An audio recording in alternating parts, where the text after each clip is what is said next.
All right, welcome everybody to Helping the Brave podcast. My name is Amy Tiemeyer. I'm one of the hosts. I'm here with Ed Parcaut, and we have I'm actually on this side, so okay. it's okay. I'm not over that way. I'm over this side, just so you know. And that's right. I'm Ed Parcaut. We try to have fun on here. We try to have serious conversations, try to have stuff, but it's all about enjoying what we do. So, who's today's guest there, Amy? We have a wonderful Air Force veteran. Minda Parker is going to tell us all about herself and her story. But we can start with Ed's favorite question. Why did you choose the Air Force? Honestly, I chose the Air Force because they offered me steak. I was going to join the Army, and the Army bought me Subway, and the Air Force bought me steak and potato. So I said, I'll talk to these guys and see what they have to offer. That's a woman after my heart, man. Steak, of course. That is wonderful. Yeah. So, all right. So, since it was Pretty easy to get in, just there's easy steak dinner. What did you do when you were in the Air Force? What was the job that you went in for? How long were you in? When did you transition? Yeah. So that's kind of an interesting thing too. I went in on what some people may know as a blank contract. I was one of those people that was like technically trying to run away from home. Not really, but kind of. And I just got tired of like my waitressing job and was like, let's get out of here. So I went in blank contract pretty much. I didn't know what my job was. I just had taken my ASVAB, and they said, I think they were like, you scored pretty high, so we're gonna, give you this list of jobs that once you get in, you can pick once you're in boot camp. You're like the last, I think, like week or two of boot camp, they're like, we'll tell you what your job is. So I went through most of boot camp not even knowing what job I was gonna do.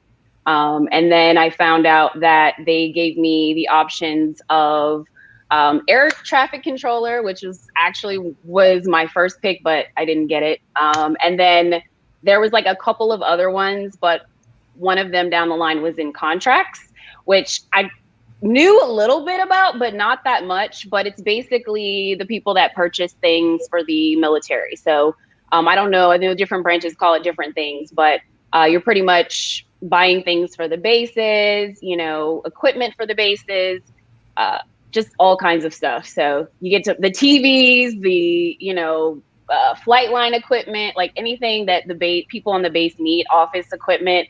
That's what we do. So, and this is going to be sexist. So it's a great job for a woman who wants to buy a lot of stuff. She can buy a lot of stuff while she's in, right? I mean, and I know that's sexist, but I'm just, So. You've all heard it, I guess, of government credit cards. So I guess it's like you could just, we'll go with that. Buying a bunch of stuff. Yeah. No, I mean, I understand totally what it is. I was corpsman in the Navy, so I worked in a hospital. I understand where you purchase stuff, when you have to get stuff, and where it comes from. So it's a process. It's stacks of paper, and it has to go through lots of approvals, and then they say, "Yep, we'll buy it." So the question is, did you use that when you got out? I would say I did. I feel like I use it more in my personal life than professionally. I've kind of switched gears as far as like career wise since then, but I've worked in a lot of administrative roles, and I've had to manage budgets for, executives and stuff like that. So it all kind of ties together in one form or another. Yeah. Very good. So what do you use from doing contracts the most, like from the Air Force, I would say? Is it just how you read them, or? I will say like reading and comprehension of details. I mean, you don't really want to mess up, if you're dealing with like hundreds of thousands of dollars, you kind of want to make sure you cross your T's and dot your I's. I don't know how they do it in the Navy, but they have, when you join the military and you get to like your first base, you have a sponsor, which is like someone who shows you around the base and helps you learn your job. They kind of like your trainer. They tell you what you need to learn, how to do your job. So I took a lot of information from them, and they actually are still doing what they were doing back when I joined. So I learned a lot, and there's a lot of courses and training, but you definitely take the financials aspect of it. And, you're able to apply that in a lot of different areas of your life. So on the 2-year contract did you have to do reserves after that for a few years? I actually didn't. I actually I injured my knee while I was in, and they were doing a lot of, I guess, what they call foreshaping. I don't know what they call it now, but pretty much if you got hurt and, you got out, that's kind of, it wasn't really like we're trying to keep everybody. They're actually trying to get rid of people. So it wasn't really a huge, long process with me getting out. It was pretty quick. Do you mind me asking what year that was? 2006. Okay, yeah, that was the reduction of the military. That's when they were pushing to reduce the military. So yes. I could see why they're like, "Oh, you hurt yourself? Let's get you out of here. See you later." Bye. Yeah, pretty much. All right, so then they transitioned you out. When they did that, that's medical. Did they retire you medically? How did they do with that? Did you just say, "Okay, you're out of"? I'm just trying to understand how they did that transition for you. Honestly, it happened so fast. There was just, it was very quick. But yeah, it was medical, and they just, I feel like I blinked and it was over. Honestly, they go over like your fight, like your leave, or I guess I'm not sure what they call it now, in the Air Force with, like, I guess it's like when you separate, there's like a period of time that you get paid for, like, when you leave the military, I guess if it was terminal like, leave. Yeah, I feel like they call it terminal leave, like in the Navy. Yeah. So basically there's that type of leave. And then I guess any leave that you still had, that you hadn't used, but they pay you back for that. So you get that money basically when you separate. They give that to you. All right. So go ahead. Did you have a question, Amy? I'm sorry. I didn't. No, I'm fine. All right. So with the all right. So all of a sudden, boom, you're out. Right. What did you, that's had to be a shock too. What do you do now? How did you figure that out? What did you find, Yeah.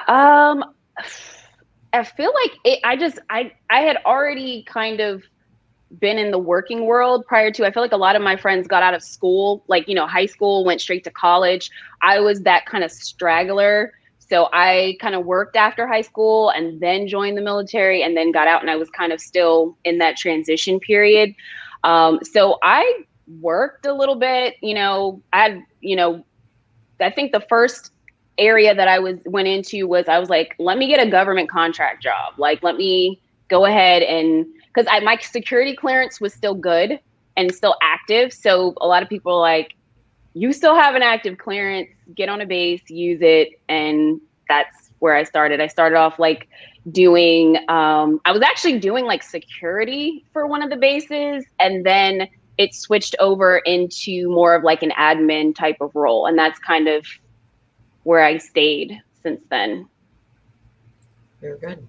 And then any big life events happened to you since that's a good segue. But before you get into that, all right, I have a question for you. All right. So you stayed in that. How long?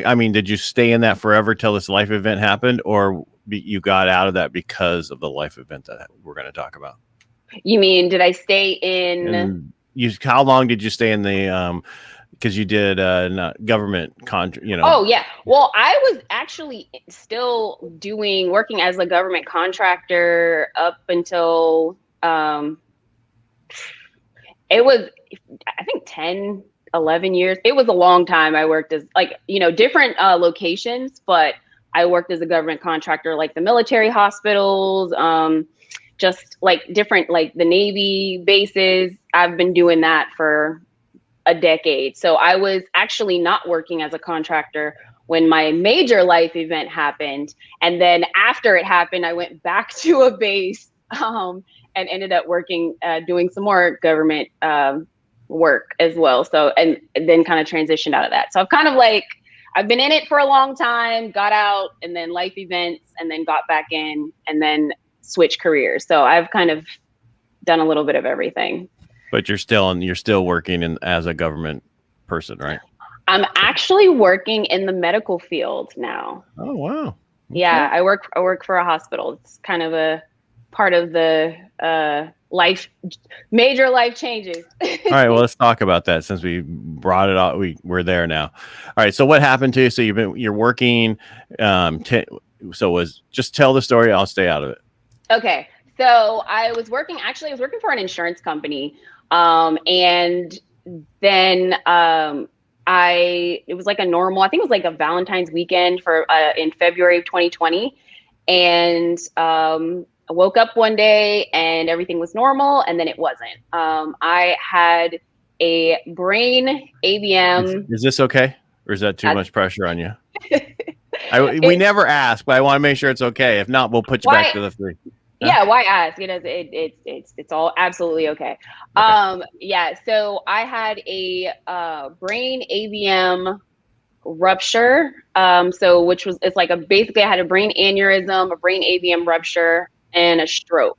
All of it basically at the same time. Which normally kills you. Yeah, when you have a brain aneurysm, a lot of people don't live. A lot of people don't live from that. So, it's there's a lot of people walking around. I think they said like 1 in 50 may have like an unruptured brain aneurysm. People just walking around don't know it. But yeah, woke up one morning, had the worst headache of my life. I was just kind of getting ready to go to brunch and, hang out with my now fiance. And all of a sudden it's called a thunderclap headache. And now it kind of makes sense why they call it a thunderclap headache, because you literally feel like thunder and lightning. The biggest storm of your life is going on in your head. I instantly lost feeling in both of my legs. I had started vomiting, which this is where I knew something was really wrong, because nobody likes to throw up, but that was definitely one of the signals, the signs for me that something was really, really wrong. And at the time I thought I was speaking normally, and I found out later on that my speech was actually a little bit slurred. And so my fiance, he was trying to figure out what I was saying, and he couldn't understand me. And I was like, okay, now it makes sense that he didn't know. But yeah, slurred speech is one of the signs of a brain aneurysm. And I lost consciousness. The ambulance came. I was in Virginia Beach at the time, and the wonderful workers over at Princess Anne Centera helped me out, and basically got me stabilized enough before they flew me on the Nightingale, which is the helicopter for the hospital in Norfolk, and flew me to Centera in Norfolk. And they had to put a drain in my head. And then about 4 days later, I had a craniotomy, which is surgery to open my skull and operate on my brain to remove the AVM. Where was the AVM? I mean, where was the aneurysm on? Was it in a certain part? So my brain bleed was on the left side. So it was towards the back of my head on the left side. And what happened was it affected my right side functioning. So whereas now I can like move my hand and do more stuff, this side was weak. My right side was weak. And I had to go through a lot of therapy to get the use. And I still have to, do certain exercises and things to maintain the, like my nerves and kind of like maintain the movement. Otherwise, like this side kind of gets a little bit slow and sluggish. But yeah, I had a brain bleed on the left, and it affected my right side. Right. So I worked in physical therapy when I was in the Navy. So so I actually worked the time that I enjoyed was working with stroke patients and helping them relearn and redo everything. So I totally understand that, one side, the other side. But this is not. I mean, most people die from this. They don't even have time to come back. So right. And I didn't have time to think. I tell people all the time, like, I didn't have time to really think about my family and my friends. It was happening so quickly. And then everything just went dark, and it's a darkness that I thought I'd never come back from, but I'm grateful that I did. God is good.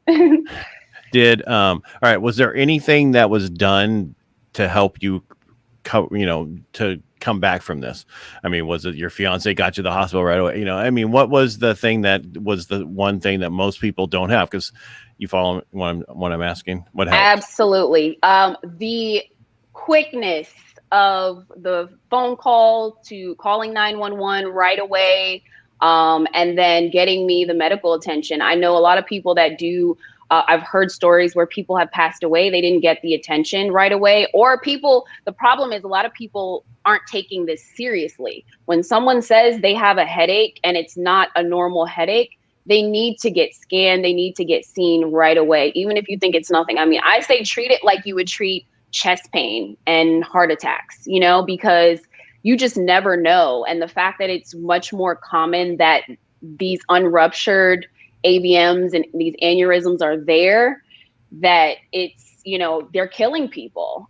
There's, a lot of, I know celebrities even, more recently that have actually been coming to the forefront and talking about this and making people aware of it, because it's like a silent killer. And the worst part is a lot of people don't know you've had this happen until they do an autopsy on you. And I'm fortunate that that was not the case for me. Yeah, you wouldn't be here talking to us. Exactly. Absolutely. Go ahead, Amy. I'm sorry. Is there any concern for recurrence, or once you have one, you're golden? Not that you're golden, but or do you have to be on blood thinners? What's the deal? Yeah, that's actually a really good question, and it really varies for everyone. But for me personally, I was on a lot of medication initially when I went home. Sometimes they put you on like anti-seizure medications. Some people end up on like blood thinners. I know when I was in the hospital, they had to give me a heparin shot every single day, actually twice a day. I had to get a heparin shot in my stomach. That was not fun, but they then they send you home with like, your pain meds and your anti-seizure meds and just anything to kind of like make sure that, you're okay, going forward. But yeah, I have to get, what they did was they do what's called an angiogram, which is the best way to find out if you have this. It is considered a surgical procedure. They do like an incision in your like groin area, and they run like, I guess, like a catheter type of device, and it goes and it shoots a dye into your like blood vessels, and they're able to see, your vessels and if there's any tangles or knots or any weirdness going on, and they're able to see it very clearly on the screen. I actually I was out for 2 of mine, like completely like unconscious. But then when I went back for the rechecks, which they did annually, I've had 2 rechecks. I had like a 6-month, and then I had like in my annual, and they found nothing, no evidence of an AVM. So it was removed perfectly. Nice. That's great. Yeah, it is. So you had written something about how there's been information that maybe there are more people in the service who have AVMs. Can you talk to us about that? Right. So there's a lot of people that, I mean, obviously we know there's a lot of people in the military, but they actually say that the health risk for AVMs is higher for military personnel than the general civilian population. And it's most commonly seen in people who are ages of 20 to 40. I've heard on several occasions, it's between the ages of 35 and 40 is when it's really, really high, that people have events happen during that time, like ruptures and that sort of thing. I was 35 when it happened. And so they basically say that, they're, with a lot of people, I've heard that they're, it's more extreme if you've had like certain traumatic injuries, which I know a lot of people in the military have sustained traumatic injuries. And that's what can kind of in some cases lead to the ruptures. And there's no warning. Like, you just don't know when it's going to happen. It's literally like a ticking time bomb in your body. But a lot of issues happen because, military facilities or medical facilities, or, they're not sending you to the proper like specialists, or they're not taking you seriously. When you're requesting scans and things like that, then they're going to miss this. And then you may not be around to, tell your story or to help somebody else. So I'm at a point where I advocate for my health every single day. Anytime I have to see a doctor for anything, I definitely still, like, I currently go to the VA for healthcare, but when I need to see a specialist, I ask to see the specialist. I ask if I have to go, I guess if it's whoever's in network for the military, if they can't treat me at the VA, I want to see a specialist. And they make sure it happens. I've actually, my last procedure, this is just going back into what people can do when they get out, advocate for your health, because if you are a military member and you had something happen and they, consider it service connected, they need to make sure that you're taken care of. So I had a $70,000+ procedure that the military, the VA covered. And even my angiogram, my most recent angiogram was like it was like $20-something thousand procedure. And I didn't have to pay for it. So are they saying this is service related? Yeah, they're listing it as service connected. But even that's the other part of it too, with the military, if you're not advocating for I had issues with my knee back when I was, when I first got in, and, a lot of stuff we just kind of sweep under the rug. But you need to make sure they're documenting that. If you're a service member, get your stuff documented before you get out. Make sure that everything's there so that your health is taken care of down the line. People go into the military without families or, children or anything like that. And then you get in and you have, families and kids and stuff like that. And you want to be around to take care of them. You want to be in their, be in their lives. And after all you do for your country, you should be able to, basic for me is healthcare, so. Yeah. Very good. Yeah. Because a lot of times, when we're in, we don't want to go to sick call. We don't want to do this because we thought, we don't want to do that. And that's like, even my son, I'm like, some things have happened, like in boot camp, like in the Army, they come out there like, ringing in their ears from being around all that stuff. And they don't want to say anything because they heard that so-and-so got kicked out because they heard about this. So I say, that's fine. Just go see a doctor.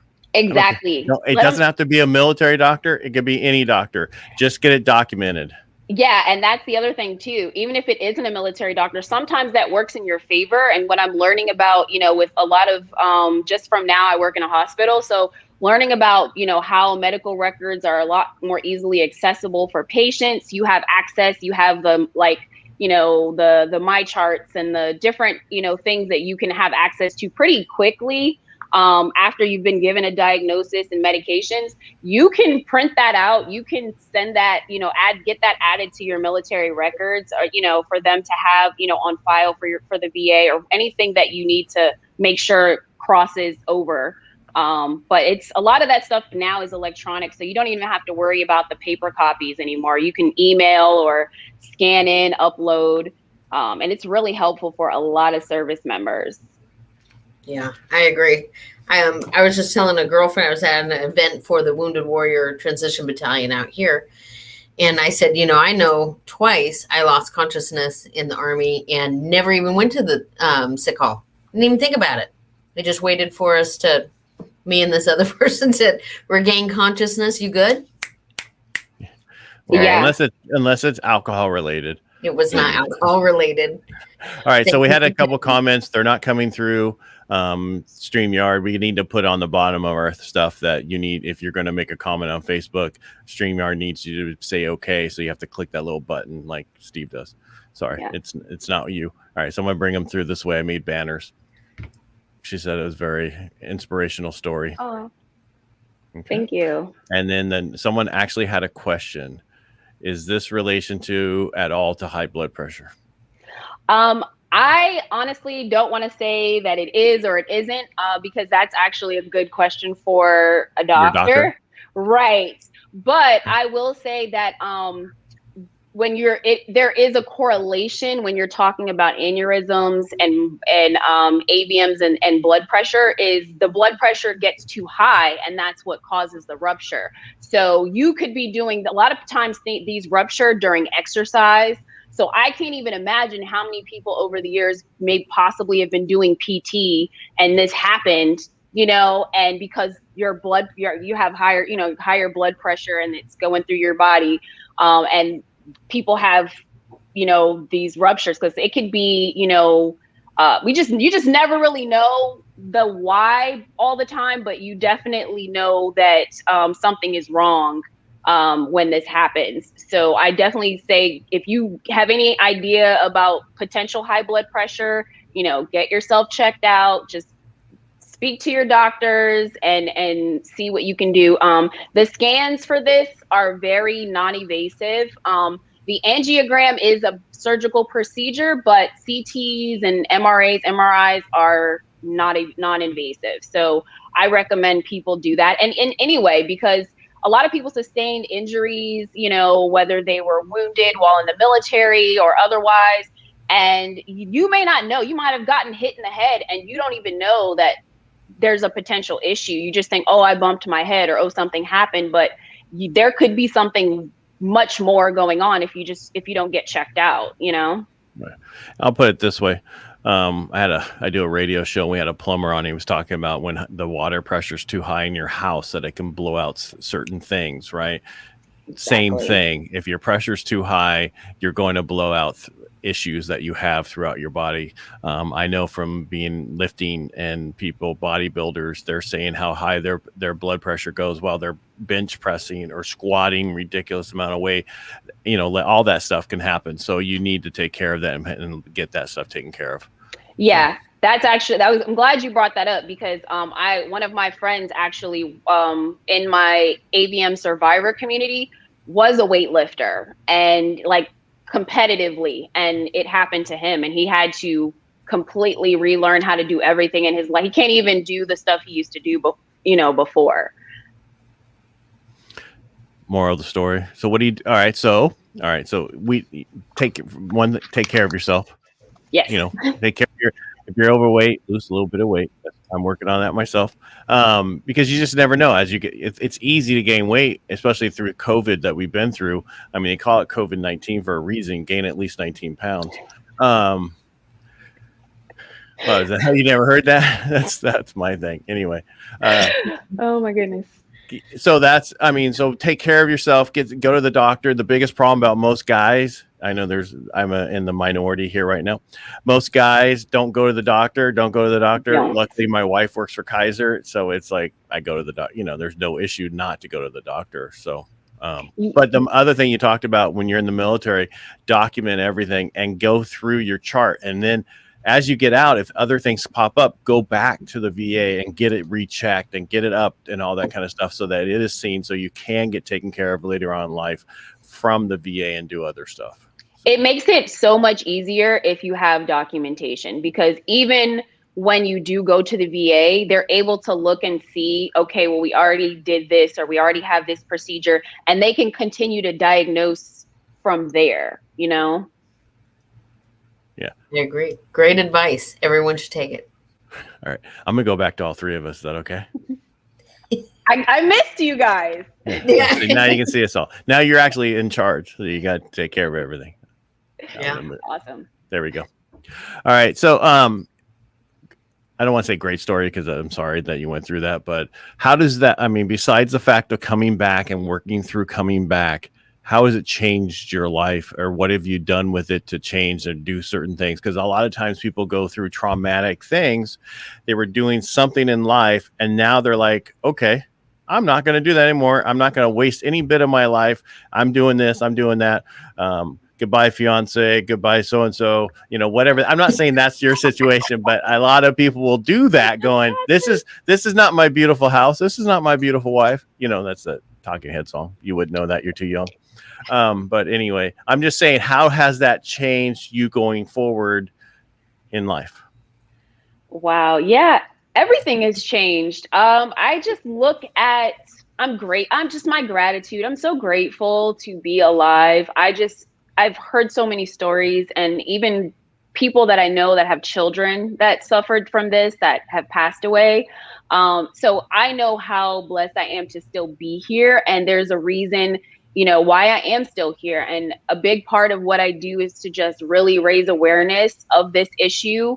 And also to let, even veterans know, like, you can advocate for yourself. It's hard to kind of get out of your comfort zone, or you feel like, I don't really know what I'm doing, but there are a lot of resources, and even fellow members of the military have been able to give great advice on how to, transition. So for me, I am grateful for every second. I have they're on this side, 2 7-year-olds.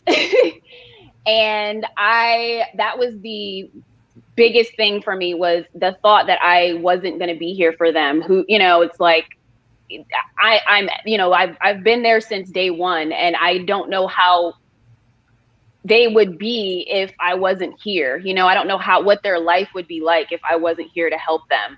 I really, really active with trying to raise awareness about these issues. I started my own apparel company called God Is My Glow Up.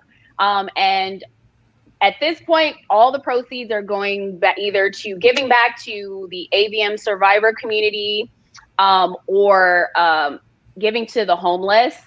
We put together like care packages for the homeless people.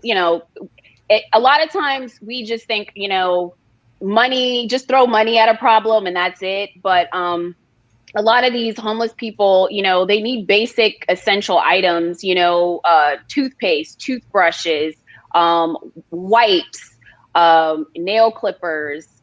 You can go to like your local dollar store and grab a bunch of this stuff when you're in there, and just we bag everything. And then if we keep them in the car, we keep them in the trunk, we keep them in the house. If we happen to be out and we see someone, we can, pass these out, keep some bottles of water, anything that we can kind of give out. Cause I see it more now since COVID. There's a lot of homeless veterans out here, and, they're in need, and it's heartbreaking to see it. So we do everything that we can to give back. And like I said, I'm just so fortunate to still be here. So that's a big part of what I do, is trying to give back to organizations like Ben's Friends, which helps people with rare diseases. The AVM and Aneurysm Foundation, also known as TAF. The B Foundation is also helping AVM and brain aneurysm survivors. But there's a lot of organizations out here that help people like me. The Brain Aneurysm Foundation. So you can, there's so many ways to give back. They do a lot of fundraising events. So you can check out any of those sites and, help them out, support them, because they support people like me. I'm smiling because now Amy has no question to ask you, because that's her question. She always asks our guests, do you do any volunteering? So, well, because I think that's part of our story too. And we give back. Veterans always take care of other people and give back. That's how it is. So, but it's really cool to hear all the different places that people get involved in and the things that they do. And so thank you for sharing, Minda. Thank you. Yeah. Thank you guys for having me. No, it's actually been great, because we want people to come and tell their story and how they've got, because people need to know this stuff, that there's help. I mean, your story is amazing. everybody has a story that you need to tell. But the issue is yours also talked about how take care of yourself, go through the VA, document what you did while you're in, go get help if you get hurt. All the stuff that people don't do, you are saying, make sure you do it. It's different now than when I was in, it was all paper. So you know, now it's all electronic. There is no reason not to have it uploaded and in the system. Yeah. And nowadays, another thing that because I actually had a little bit of insight into that process of the claims process when people do file claims. It's a lot quicker now. So people that are kind of apprehensive or on the fence about, should I file a claim? Should I do this? Should I do that?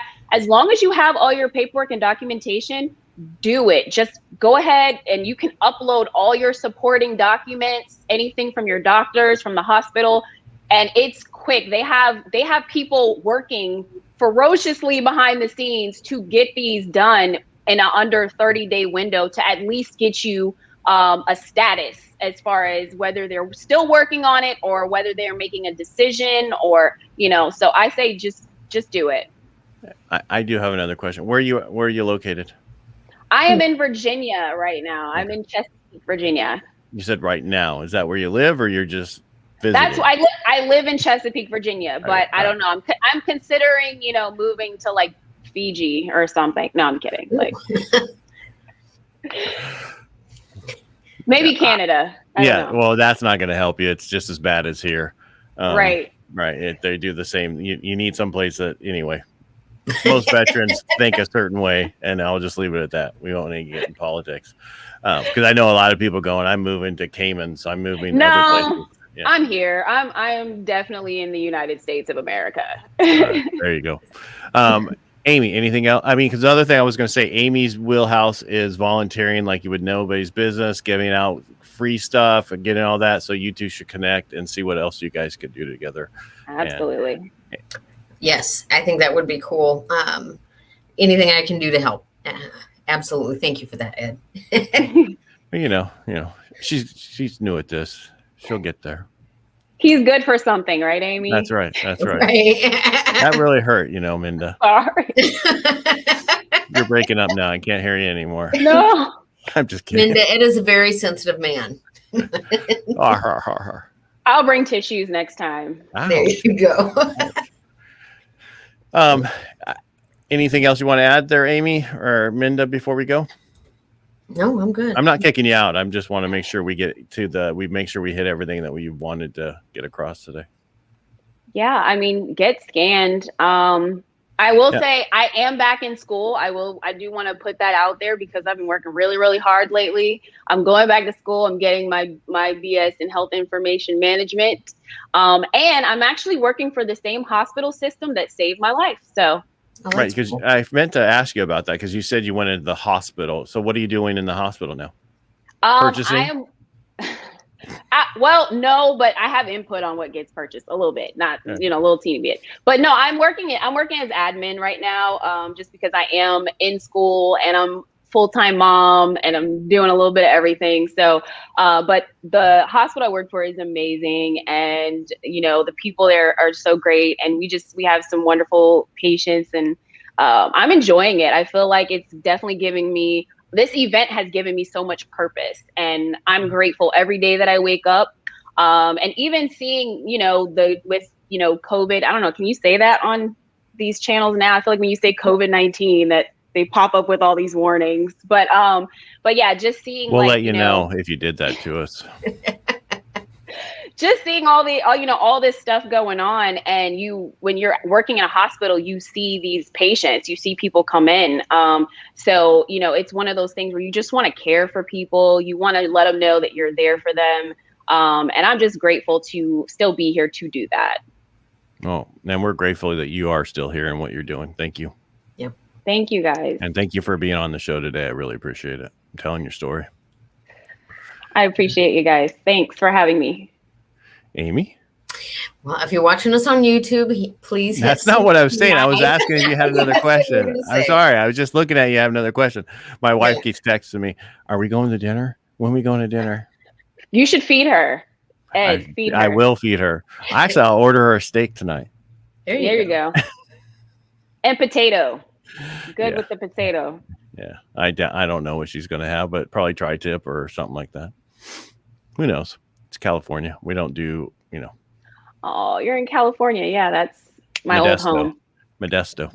Where's your old home? My old home is the Bay Area, Novato, Okay. Marin County. Mhm. Yeah. And I'm up in Washington, so. Is it raining? Amy. It is Sorry, not. Amy. It is hot. It is hot and uncomfortable because we aren't normally this hot. It's hot here too, but Must be the global warming.